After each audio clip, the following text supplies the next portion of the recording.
This is the flag that's going to be waved, even though this is the month where the flag of pride is being waved by others. Yep, this is the flag of sackcloth here on the Sophie Scholl Monologue.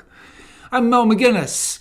It was the 250th birthday of the U.S. Army on Saturday, June the 4th. You'd hardly have known, given that others said it was a No Kings protest.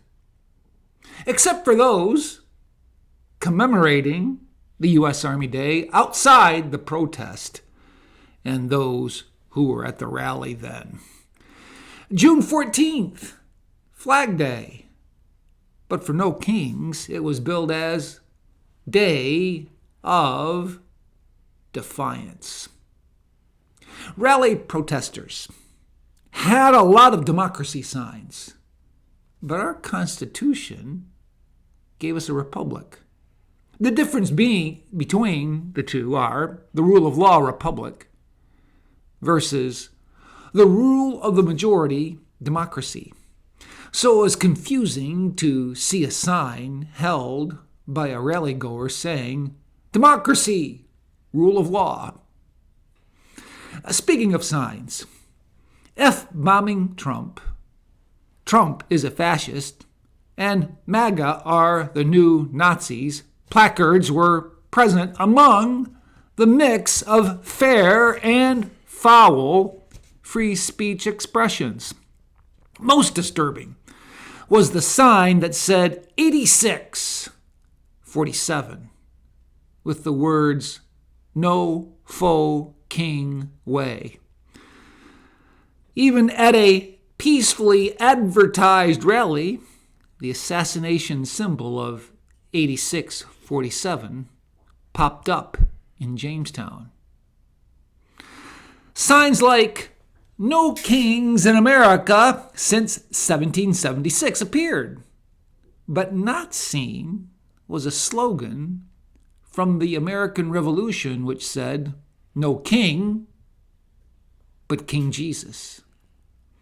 So I held high a sign for all to see that our history of no kings has the exception of King Jesus. A couple who rallied for no kings stood on the side of the road where I was and began to shout repeatedly, "No kings! No kings! No kings!" Unbeknownst to them, every time they said it, I held my sign, "No kings, but King Jesus," high above them for others on their side to see across the street. To his credit, a guy for the rally agreed with what he saw on my sign. Despite opposing views, King Jesus transcends national politics. Standing quietly with my sign on the side of 6th Street, a woman, taking no sides, stopping at the intersection for a red light, rolled down her car window and, seeing everything around her, looked at my sign and said, that sign was the sign she could agree with. Compared to the days of COVID, I saw more evidence of monarchs issuing edicts, particularly in blue states like New York and cities, than now. When you were ordered to stay inside, forced to get the shot, cajoled to getting boosted, and rejected when requesting exemptions, wasn't it more king-like then? Shutting down church services, schools, small businesses, gyms, and other non-essential public places, but keeping liquor stores open? The kind of government, or I should say the king of government, arbitrarily dictated the people.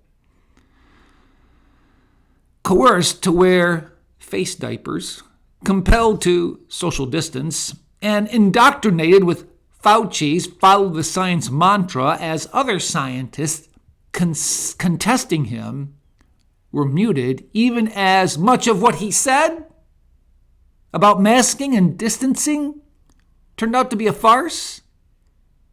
The No Kings crowd didn't see the plank in their eye then, but see a speck now. How many of the No King protesters side with the government then?